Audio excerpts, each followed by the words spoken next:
Olá a todos, vamos para mais um vídeo de análise de resultados, agora do segundo trimestre de 2024. Dessa vez para analisar o Banco do Brasil, também é uma empresa que está na nossa carteira aqui. E é uma empresa, né, que sempre traz muita oportunidade para o investidor, pessoa física no Brasil, né? Em diversos momentos é uma ação que está muito barata, né, e traz a oportunidade de carregar uma empresa que tem uma reserva de mercado ali, né, muito grande, né? O setor bancário é muito concentrado, uma empresa de longa data, né? Não tem muito risco e tem uma rentabilidade sobre o patrimônio líquido muito alta. Então, tu consegue, em diversos momentos da economia brasileira, entrar no Banco do Brasil a um preço muito atrativo e carregar isso, né? Então, acabar tendo um retorno bem interessante por um bom tempo, tá? Então, eu gosto de olhar sempre o Banco do Brasil. Não é sempre que eu acho que... Não é uma empresa para carregar para sempre, talvez. Mas para quem está pensando em dividendo, talvez sim, se comprar no momento certo. Mas eu acho que vale a pena olhar sempre o Banco do Brasil em diversos momentos, passa a ser interessante como um investimento, tá? Então, eu estou sempre olhando os resultados trimestrais para ver se o banco não está piorando o resultado, né? E dessa vez, vamos analisar aqui a fundo como que foi o resultado. Bom, balanço de banco é totalmente diferente de balanço de empresas industriais, empresas de varejo, etc, né? A parte contábil é totalmente diferente. Então, quem aprende a fazer uma análise contábil de uma empresa industrial, uma empresa normal, né? Quando vai analisar um balanço de um banco, vê que é totalmente diferente, né? Então, é um outro, vamos dizer, um outro curso de contabilidade, né? São outras métricas, outras linhas que tu vai ter que tentar entender. Então, numa análise de banco, a gente não vai olhar a EBITDA, não vai olhar a margem líquida, não vai olhar ROIC, né? A gente vai olhar outras métricas. Então, por exemplo, analisar um banco, a gente já vai direto em outras coisas, né? A gente vai olhar lá como que foi o retorno sobre o patrimônio líquido, lucro, spreads na carteira de crédito, evolução da carteira de crédito e inadimplência, né? Eu acho que é o principal, inadimplência, para analisar o risco do banco. Nesse caso aqui do Banco do Brasil, como eu já considero uma empresa rentável, a primeira coisa que eu vou olhar é se a empresa está ficando pior ou não. Tá? A minha metodologia seria essa.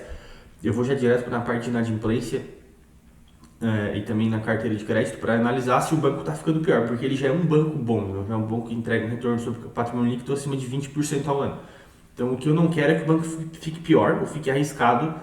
É isso que eu vou olhar. Eu não vou olhar se o banco cresceu muito, se o retorno sobre o patrimônio líquido está aumentando ainda mais. Eu não acho que isso é até nem muito possível. Eu acho que ele vai crescer pouquinho a pouquinho ali, ano a ano, né? Mas o que eu vou olhar é tentar ver se não piorou. Então, eu já iria direto para a parte da inadimplência, para ser a primeira parte da análise. Então, a gente já vai olhar aqui a parte de qualidade de crédito, né?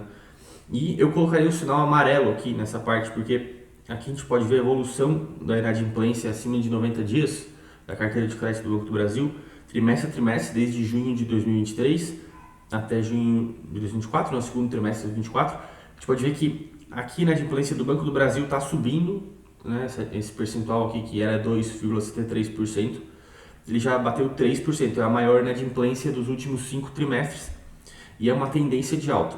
E vai em contra a tendência de queda da inadimplência do setor financeiro nacional, que seria uma média dos outros bancos, como está a inadimplência do balanço dos outros bancos, né?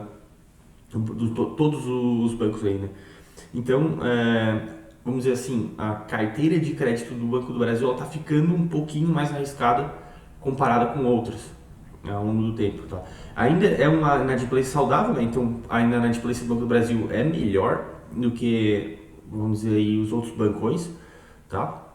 Então ainda dá para dizer que é um nível bem aceitável, ok? Mas eu colocaria o sinal amarelo para ver nos próximos trimestres se isso aqui não vai continuar subindo, porque se isso aqui continuar subindo, aí sim já vai começar a impactar a parte de lucro do banco e aí talvez a gente já vai começar a poder ver uma deterioração no valor da empresa.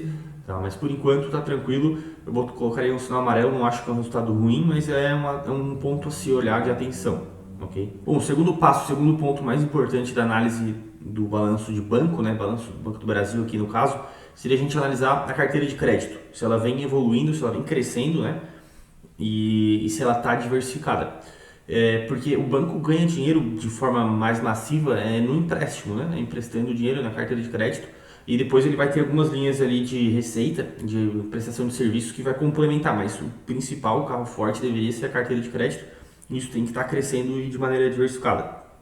A gente pode ver isso na parte, a parte boa do balanço aqui, que ela segue crescendo, né? A gente pode ver que trimestre a trimestre a carteira de crédito vem subindo aqui, né? Inclusive ela cresceu em tamanho em relação ao trimestre anterior e em relação ao mesmo período do ano anterior, para fazer uma análise anual, aqui tem essa taxa, a carteira de crédito está crescendo 13% no ritmo anual. Então é um crescimento saudável, é um bom, é acima do que cresce a economia e a inflação. Então o banco está prestando mais dinheiro, então ele tende a ir ganhando mais dinheiro, né? E o bom é que o Banco do Brasil é muito forte em agro, né? Tem um bom pedaço da carteira de crédito aqui que é agro. O Banco do Brasil tem uma vantagem, né, de ter ser o emprestador de confiança ali, ter um certo privilégio em vários pontos do agro, né? E ela é bem diversificada aqui, né? Tanto agro, pessoa física e pessoa jurídica, ela é bem dividida a carteira, então não é uma carteira arriscada, talvez é a carteira menos arriscada de todos os bancões. Então isso é uma parte boa do balanço do Banco do Brasil, né? Então ele tem até uma inadimplência abaixo dos outros bancos e uma carteira mais diversificada do que os bancos. Então dá para dizer que o Banco do Brasil é um dos bancos menos arriscados, né? Nessa parte de risco ainda daria para passar aqui na parte do índice de Basileia, né? Para ver se os índices de capital mínimo ainda estão dentro do que exige a regulação e dentro de níveis saudáveis, né?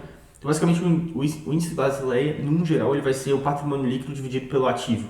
Tá? Tem umas outras continhas ali dentro dessa métrica que seria o patrimônio líquido, mas para resumir seria isso. Então seria 11,60% hoje, né? Essa parte de patrimônio líquido dividido pelo que o banco tem de ativo seria isso. E ainda está dentro, né, do aceitável. Dá para ver que isso vem caindo um pouco. Isso significa que o banco está tomando um pouco mais de risco nos últimos vem tomando mais risco nos últimos trimestres, mas de forma bem marginal, né? Bem pouquinho a pouquinho a mais, ainda está num nível bem aceitável. Bom, então depois a gente vê que o banco não piorou, né? Não tem piorado muito ainda, continua em níveis aceitáveis de inadimplência e a carteira de crédito está crescendo. Então aí agora a gente vai para a parte de resultado para ver como foi o resultado, né? A parte mais de lucro e rentabilidade do seu patrimônio líquido para fechar a análise. Né? Então aqui a gente consegue ver o que seria a DRE do banco, né? Pode ver que são outras linhas, então começa em margem financeira bruta, margem financeira líquida, então é basicamente aqui receita com empréstimos menos as provisões para créditos duvidosos, seria, né? E depois os custos e mais algumas outras receitas extras, né? Que seriam aí receita de administração de fundos, taxas e serviços que entram a mais, e aí seria o resultado, que seria um EBITDA do banco, né? Depois tem aqui imposto de renda e tal, outras participações e o lucro final aqui, né? Eles têm um lucro líquido ajustado, eles tiram colocam os extraordinários, são fatores não recorrentes, né? Que aconteceram só nesse trimestre, não vai acontecer de novo. E depois o lucro líquido final. Mas eu analisaria o lucro líquido ajustado para ter uma análise melhor de desempenho. Então a gente consegue ver aqui que no que seria a margem financeira bruta, né, a parte de receita de empréstimos numa base anual, vem crescendo 25 bilhões contra 22, crescimento aí de 11%. Mesmo a inadimplência tendo aumentado um pouco, essa provisão de crédito ela não cresceu mais do que a receita de crédito, isso é positivo, tá? Então a margem financeira líquida, o que seria aí um lucro bruto do banco, assim, né? Está crescendo a um ritmo de 12,9% ao ano. É muito positivo também, né? Um crescimento acima de 2 dígitos, que é bastante interessante. E aí, considerando a parte de custos do banco e outras receitas, chega um resultado que está crescendo a taxa de 8% ao ano, tá? Então é isso realmente o resultado do banco, assim, o ritmo de crescimento do banco é esse, de 8% ao ano hoje, tá? Se a gente for pegar o que cresceu nesse trimestre quanto o mesmo trimestre do ano passado, né? Então é isso aqui, o lucro líquido então fechou, o lucro líquido ajustado fechou em 9,5 bilhões contra 8,7 bilhões do mesmo período do ano anterior, dando uma taxa de crescimento de 8%, tá? O que eu considero bem razoável, bem boa, porque não dá para esperar o Banco do Brasil crescendo 20% ao ano. O lucro já é um banco muito grande, um setor muito consolidado. Então, como eu falei, a gente só tem que olhar se não está piorando. Se esse lucro começar, por exemplo, a ficar em 0 a 0 ou começar a cair devido ao aumento de inadimplência, por exemplo, ou queda no crescimento da carteira de crédito, aí sim começa a ficar ruim o caso, aí eu ficaria preocupado e sairia fora. Mas por enquanto é só segue o jogo. Obviamente tem que sempre olhar preço, né? Então a gente pode olhar aqui eu sempre trago aqui o fundamentos para finalizar a análise. Então, tipo, um banco que tem uma rentabilidade sobre patrimônio líquido na faixa de 20%, tá? Eu acho que no balanço fechou, eu vou voltar um pouco aqui, fechou em 21,6%, tá? O retorno sobre patrimônio líquido do trimestre. Então, é um retorno muito bom, tá? E tu consegue ter um banco com esse retorno sobre patrimônio líquido a um preço-valor patrimonial abaixo de 1, né, que o banco deveria orbitar ao redor de 1 uma vez, né, dado que esse patrimônio poderia ser totalmente liquidado é líquido, né, então poderia ser todo liquidado ali em um dia, seria uma vez o justo, assim. Bancos que crescem mais ou que têm um retorno sobre patrimônio líquido muito alto, aí sim deveria ser acima de 1, né. Mas o Banco do Brasil é sempre descontado por ser estatal e um preço-lucro de 4,5 vezes, muito baixo também, né? Ou seja, o lucro líquido volta para o acionista em 4,5 anos, um retorno muito bom. Difícil achar empresas com PL de 4 vezes na bolsa, ainda mais com a segurança do Banco do Brasil. Então, para mim, continua sendo ainda um case de carregar muito interessante para quem gosta de dividendos, dividend yield na faixa de 8,8% ao ano. Então, tu tende a ganhar só de dividendo 8,8% ao ano, fora a valorização, né? Então é muito interessante.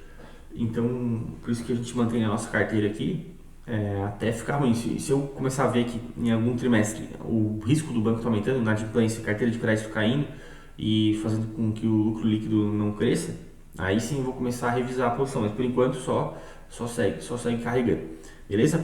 Então é isso, pessoal. Só peço para quem tá curtindo os vídeos aí, só dar um like, se inscrever aí. Tamo junto.